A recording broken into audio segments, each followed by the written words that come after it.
Abram dan Lot berpisah.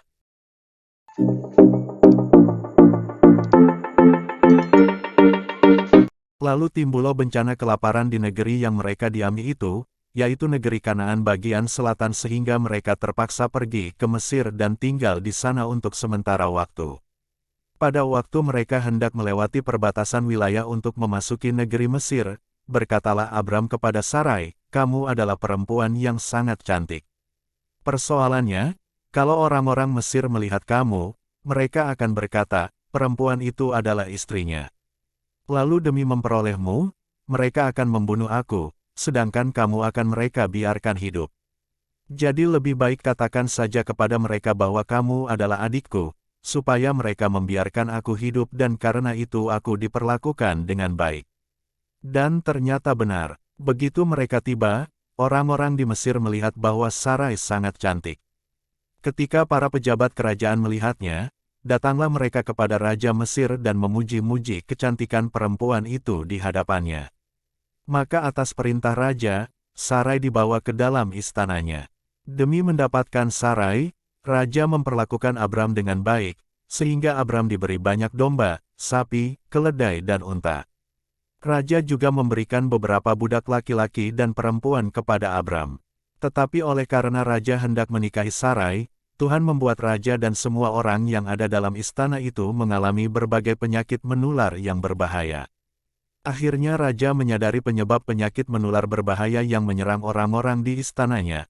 Lalu dia memanggil Abram dan berkata kepadanya, "Kamu sudah membohongi aku. Kenapa kamu tidak memberitahukanku bahwa dia adalah istrimu? Kenapa kamu berbohong dengan mengatakan bahwa dia adalah adikmu, sehingga aku mengambilnya menjadi istriku? Sekarang bawalah istrimu itu dan pergi tinggalkan tempat ini."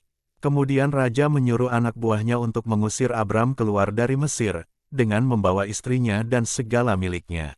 Maka pergilah Abram dari Mesir ke tanah Negeb dengan istrinya dan segala kepunyaannya, dan Lot pun bersama-sama dengan dia. Adapun Abram sangat kaya, banyak ternak, perak dan emasnya. Ia berjalan dari tempat persinggahan ke tempat persinggahan, dari tanah Negeb sampai dekat Betel, di mana kemahnya mula-mula berdiri, antara Betel dan Ai. Ke tempat mezbah yang dibuatnya dahulu di sana, disitulah Abram memanggil nama Tuhan. Juga Lot, yang ikut bersama-sama dengan Abram, mempunyai domba dan lembu dan kemah. Tetapi negeri itu tidak cukup luas bagi mereka untuk diam bersama-sama, sebab harta milik mereka amat banyak, sehingga mereka tidak dapat diam bersama-sama. Karena itu terjadilah perkelahian antara para gembala Abram dan para gembala Lot.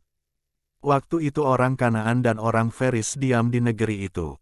Maka berkatalah Abram kepada Lot, "Janganlah kiranya ada perkelahian antara aku dan engkau, dan antara para gembalaku dan para gembalamu, sebab kita ini kerabat. Bukankah seluruh negeri ini terbuka untuk engkau? Baiklah pisahkan dirimu daripadaku, jika engkau ke kiri, maka aku ke kanan, jika engkau ke kanan, maka aku ke kiri." Lalu Lot melayangkan pandangnya dan dilihatnyalah, bahwa seluruh lembah Yordan banyak airnya, seperti taman Tuhan, seperti tanah Mesir, sampai ke Zoar. Hal itu terjadi sebelum Tuhan memusnahkan Sodom dan Gomora. Sebab itu Lot memilih baginya seluruh lembah Yordan itu, lalu ia berangkat ke sebelah timur dan mereka berpisah. Abram menetap di tanah Kanaan, tetapi Lot menetap di kota-kota lembah Yordan dan berkemah di dekat Sodom. Adapun orang Sodom sangat jahat dan berdosa terhadap Tuhan. Setelah Lot berpisah daripada Abram, berfirmanlah Tuhan kepada Abram, "Pandanglah sekelilingmu dan lihatlah dari tempat engkau berdiri itu ke timur dan barat, utara dan selatan. Sebab seluruh negeri yang kau lihat itu akan kuberikan kepadamu dan kepada keturunanmu untuk selama-lamanya. Dan aku akan menjadikan keturunanmu seperti debu tanah banyaknya, sehingga, jika seandainya ada yang dapat menghitung debu tanah, keturunanmu pun akan dapat dihitung juga. Bersiaplah, jalanilah negeri itu menurut panjang dan lebarnya, sebab kepadamulah akan kuberikan negeri itu." Sesudah itu Abram memindahkan kemahnya dan menetap di dekat pohon-pohon tarbantin di Mamre, dekat Hebron, lalu didirikannya mezbah di situ bagi Tuhan.